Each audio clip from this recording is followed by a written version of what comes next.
On the morning of April 25th, 2026, the proxy architecture operating in the Sahel made its final desperate move. A suicide vehicle loaded with military-grade explosives detonated directly inside the high-walled residence of Mali's defense minister, Sadio Kamara, in Bamako.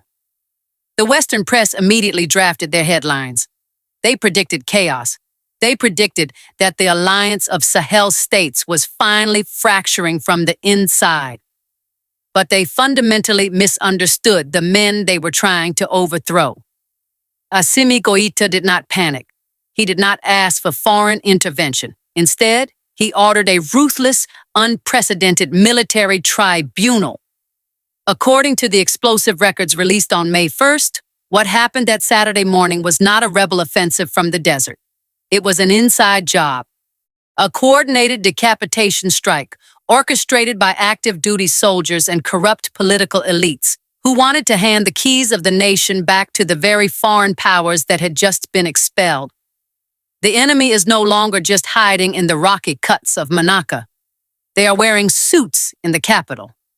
And today, we are going to walk you through the secret, uncompromising purge that has just saved the Sahel. The land tells the true story of this war. In the east of Mali, there is a city called Menaka. It is a city that the Western intelligence desks have been predicting would fall for the last 14 days. They wrote the scripts in advance. They prepared the breaking news headlines. They waited almost eagerly for the news of a fallen capital in the east. They wanted to prove that without foreign troops, without the neo-colonial architecture holding the line, the African soldier could not defend his own ground. But day 14 has arrived, and Menaka still stands. The Malian Armed Forces and the Africa Corps have not retreated a single inch. According to field reports from the Africa Corps and statements from the Malian front lines released on May 8th, the reality on the ground contradicts everything broadcasted on television. Over 150 enemy fighters were neutralized before they could even reach the city limits. 150 men, heavily armed, riding in convoys funded by shadow networks. They were wiped out in the harsh terrain before they could plant a single flag. The plan was clear. The blueprint was written months ago. It was Mali first, the domino that needed to fall, then Burkina Faso, then Niger. The entire alliance of Sahel states was supposed to crumble under the weight of this coordinated offensive. The Azawad Liberation Front spokesman literally told the press in Paris on April 29th that Menaka would be the next target. He named the city on French television. He gave them the roadmap. But that roadmap has become a casualty list. The foreign fighters are dying in the open desert. Their convoys are burning under the precision strikes of the AES air forces. The rocky cuts and dry riverbeds around Menaka are punishing the fighters the moment they try to gather. The social terrain inside the city is even harder than the physical terrain. Menaka does not want a foreign flag planted on its soil. The people there have buried too many of their own at the hands of the very men now driving south to conquer them.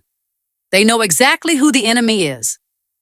This internal cohesion is the single biggest reason Mali is holding the line. It is the factor that the foreign ministries in Europe completely ignored. They spent decades lecturing Mali about reintegration programs and political dialogue. They built entire careers on the idea that you could negotiate with a destabilization campaign. They believed that if you threw enough money and hosted enough diplomatic conferences, the violence would simply fade away. They were catastrophically wrong. You cannot negotiate with a movement whose stated objective is the dismantling of every state institution in the Sahel. You cannot pay off an ideology. Mali finally said it out loud. There will be no more dialogue. There will be no amnesty. The Malian state and the proxy architecture cannot exist in the same country. While the cameras were deliberately pointed north at Menaka, the Malian forces were quietly demolishing the strongholds in central Mali. Precision artillery and mobile fire groups dismantled the camps that foreign operations had spent 5 years pretending to bomb. The motorcycles are gone. The reinforcements are gone. The fighters who were supposed to march south to Bamako are dying in the very camps where they prepared their attacks. The strategy of overwhelming the AES with a massive multi-front desert war has completely failed. The military line has held. The soldiers did their job. But as the external threat was being systematically crushed in the desert, a far more lethal enemy was discovered hiding in plain sight. An enemy that did not need to cross the desert to destroy the state, because they already had the keys to the capital. If you are watching this and thinking the war is only happening in the desert, you have missed the most dangerous part of the story. The desert was a distraction. While 150 fighters were dying in the sand, the real attack was unfolding inside the high-walled villas of Bamako. A suicide vehicle on a quiet Saturday morning. A coordinated hit on the defense minister. The truth is terrifying. You cannot defend a nation from the enemy outside if the enemy inside is opening the gates. Let me show you who was holding the keys. The greatest vulnerability of any African state is not the size of its military. It is not the number of tanks it possesses or the sophisticated fighter jets sitting on the tarmac. 1 million men with rifles cannot defend a country if the colonel in the next room is on the payroll of a foreign power. The greatest weakness is always internal cohesion. The intelligence playbook used in Africa has remained entirely unchanged for 60 years. Find a senior officer, pay him off, turn him against his own country. We saw it happen to Lumumba. We saw it happen to Sankara. And on April 25th, they tried to make it happen to Assimi Goita. Let us look at the evidence. Let us look at what the Bamako Military Tribunal prosecutor officially released on May 1st. The suicide vehicle that destroyed the residence of Defense Minister Sadio Kamara was not an isolated act of terror. It was the opening move of a highly coordinated, meticulously planned regime change operation. An operation designed to look like a rebel attack, but executed by the very people trusted to defend the state. The investigation has officially identified 5 key suspects involved in the planning, coordination, and execution of the April 25th assault. Listen closely to who these men are. 3 of them are active duty soldiers, men wearing the uniform, men who took an oath. 1 is a retired soldier, still deeply embedded in the military network. And 1 was a fighter killed during the attempt. This was not an invasion. This was an infiltration. According to records reviewed from the military tribunal, the attackers had detailed blueprints. They knew the security rotations. They knew how to bypass the outer checkpoints. The plan was terrifyingly simple. Kill the defense minister, use the resulting chaos to launch a coordinated push on the airport, storm the presidential compound, and simultaneously trigger a wave of arrests of loyalist officers up north by fighters wearing stolen uniforms. It was a masterpiece of internal sabotage, the kind of operation that requires significant funding, high-level intelligence, and the promise of immediate diplomatic recognition once the dust settles. But the architects of this proxy operation made a fatal miscalculation. They assumed the Malian armed forces of 2026 were the same fractured, easily bought forces of the past. They assumed that money and promises of power could still buy the entire command structure. They were wrong. The Presidential Guard at Assimi Goita's residence held the line. They did not fracture. They did not surrender. They beat back the assault, and they kept the head of state alive. That guard is the only reason this story is not the story of a fallen capital. Their loyalty, their absolute refusal to be bought by the destabilization architecture broke the back of the entire operation. The network of collaborators expected to be greeted as liberators. Instead, they found themselves facing a military structure that has spent the last 3 years rebuilding its core values. A military that understands exactly what is at stake. The attack failed. The defense minister's home was destroyed, but the state remained intact. The foreign powers waiting to swoop in under the guise of stabilization were left empty-handed. But Assimi Goita knew that surviving the attack was only the first step. The men who drove the suicide vehicle were just the foot soldiers. The real threat, the men who provided the blueprints, the men who secured the funding, the men who were ready to step into power, were still sitting in Bamako. And they were about to realize that the era of quiet exile was over. Surviving the assassination attempt was not enough. To truly break the proxy architecture, Mali had to do something no African state has dared to do in decades. They had to name the traitors. Not just the soldiers, but the untouchable political elite. The lawyers, the former ministers, the people who thought their connections to Western embassies made them immune to the law. What happened next in Bamako sent absolute shockwaves through Paris. Because Assimi Goita didn't just arrest them, he stripped them of their protection, and he exposed the entire political machine. Starting on May 2nd, an unprecedented wave of arrests swept through the high-end neighborhoods of Bamako. The authorities were not looking for masked fighters in the desert. They were looking for the men in tailored suits. They were pulling the political and civil society class out of their comfortable villas and dragging them into the light. Among those detained were prominent figures who had long operated untouchably within the Malian system. Menaka Tall, a high-profile lawyer and former finance minister. 3 relatives of the exiled politician Umar Mariko, and a network of several other political operators whose connections stretched from Bamako straight into the foreign ministries of Europe. The reaction from the international press was instantaneous. Within hours, Western media outlets began coordinating their narratives. They called the arrests kidnappings. They labeled the suspects political prisoners. They ran panel discussions condemning the Malian government as an authoritarian regime, violently cracking down on dissent. You need to hear this clearly because this is how the information war is waged against African sovereignty. When a defense minister is targeted in his bedroom by a suicide vehicle on a Saturday morning, the people who planned that attack from inside the political class are not political prisoners. They are accomplices in an act of war. They are the architects of a decapitation strike. The Western press called it a crackdown.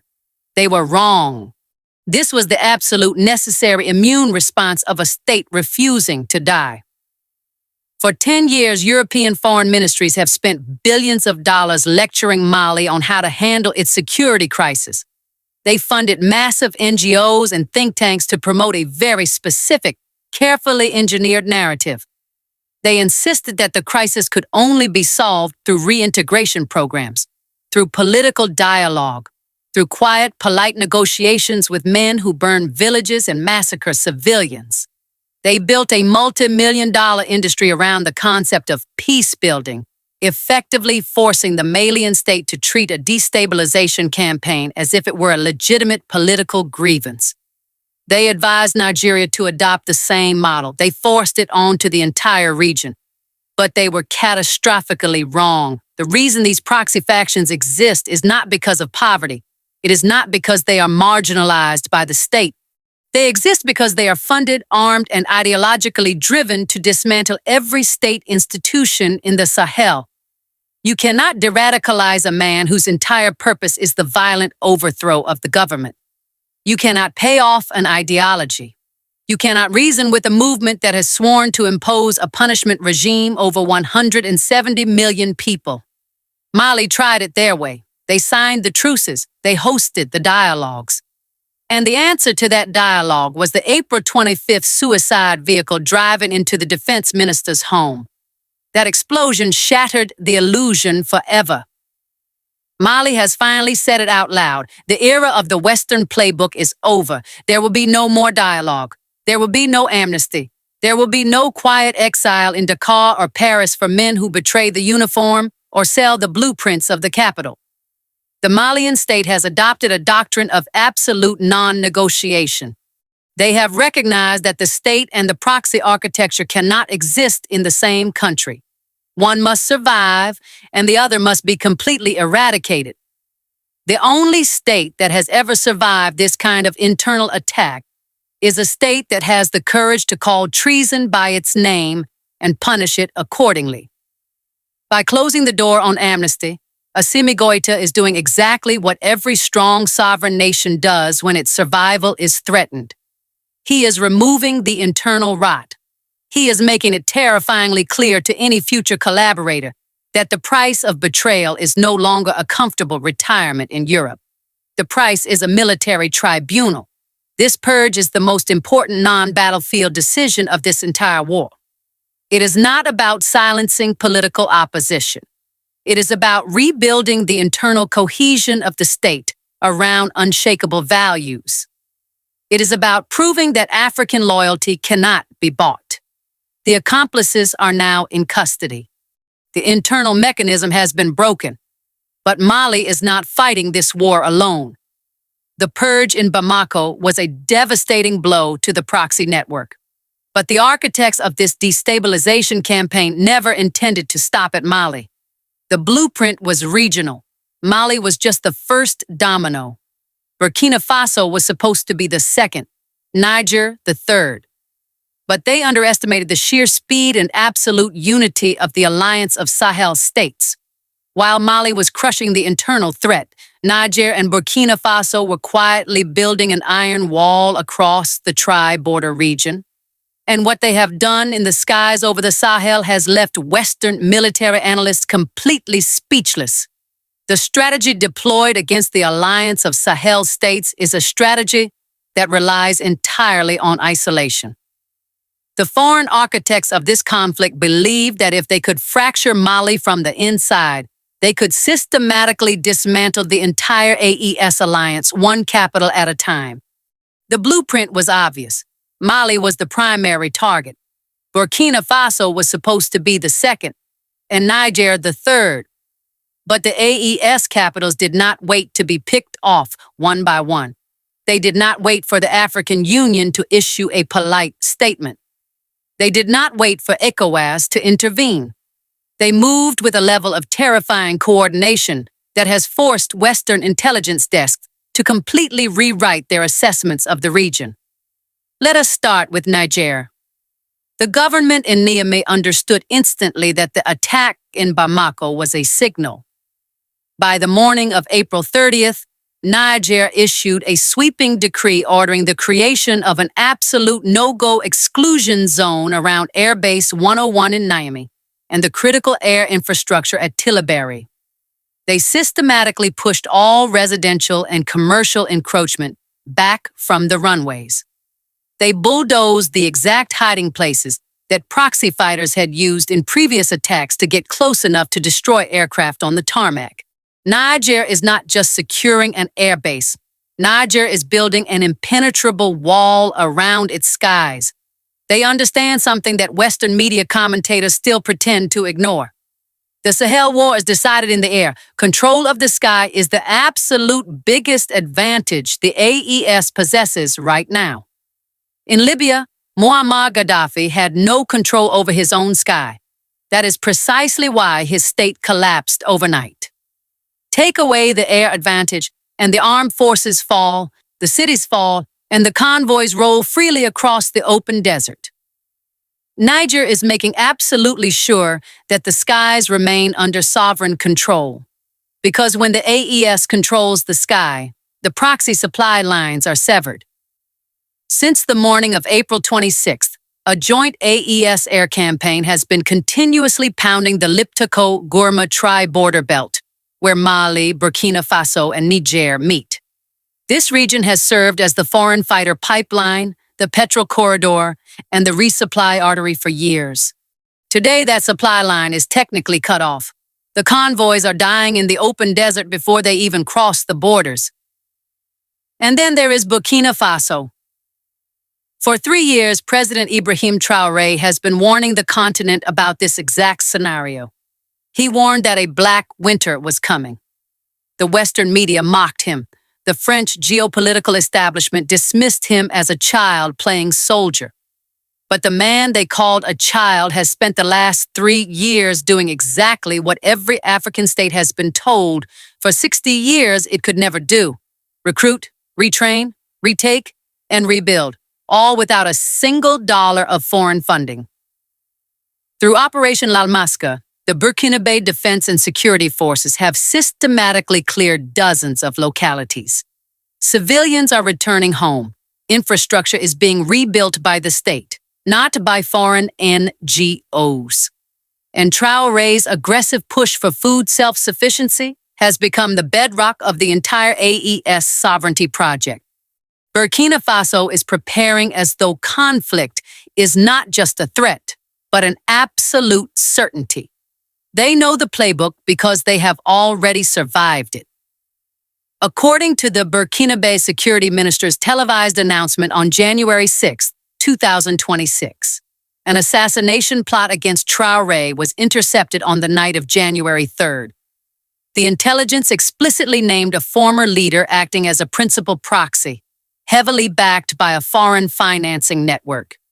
The blueprint used in Burkina Faso in January was identical to the blueprint used in Mali on April 25th.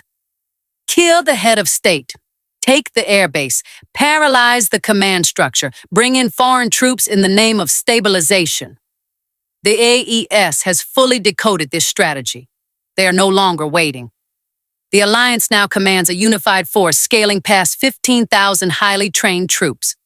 Sukhoi jets over Mali, Bayraktar, TB2 drones over Niger, coordinated helicopter gunships over the tri-border. The plan to break the AES has not just failed, it has forged them into the most formidable military bloc on the continent. The secret plan has failed, and the panic in Western capitals is finally becoming visible. For 3 years, France maintained a careful, polite, diplomatic tone regarding the AES. They made sympathetic noises about democracy and insisted they had nothing to do with the violence. But in the last 72 hours, that posture has hardened into something entirely different. France is now speaking openly and aggressively about Mali, dropping the diplomatic mask because the proxy architecture they relied on is collapsing. The captured weapons retrieved from the proxy fighters can be traced directly back to identifiable foreign stockpiles. The desperate calls for reinforcements from proxy columns crossing the Mauritanian border are not a sign of strength. They are a glaring sign of operational weakness. When an invading force has to import fighters from across the border, it means they have completely run out of leverage inside the country they are trying to conquer.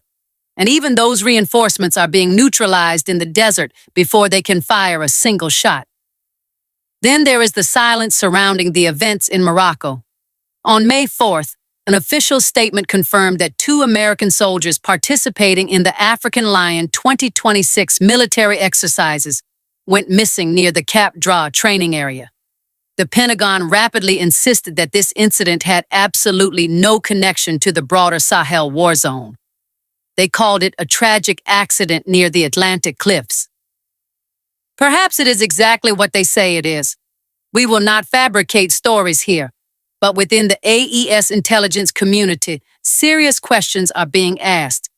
They are asking why 2 highly trained operatives from a NATO partner exercise vanished within 48 hours of the massive Mali offensive entering its second critical week in a province sitting right on the western edge of the Sahel theater.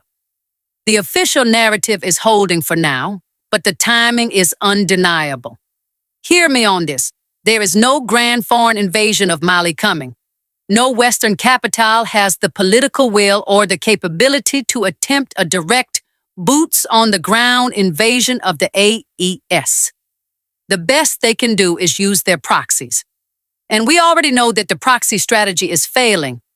The information war they have run for half a century cannot be suddenly turned into a column of tanks at the border without admitting 50 years of systematic lies. And this brings us to a prediction that nobody in the mainstream media will dare to put in writing. After this current conflict ends, after the proxy convoys are exhausted in the desert, after the internal collaborators are sentenced by the military tribunals, the Sahel is going to experience a level of stability it has not seen in a generation. Not because the fighting will instantly stop tomorrow, but because the deepest, most corrosive root of the violence, the foreign powers working through treacherous political elites inside the country, is finally being broken. Mali is teaching the continent a lesson that cannot be unlearned. Having 1 million soldiers without loyalty does not give you an army. It just gives you a massive payroll waiting to be bought by the highest bidder. Loyalty matters more than numbers. Internal cohesion matters more than foreign funding. If Bamako, Ouagadougou, and Niamey continue to rebuild their states around unshakable sovereign values rather than just numbers, the Alliance of Sahel states will enter a new era of absolute independence, an era the rest of the world was told was impossible.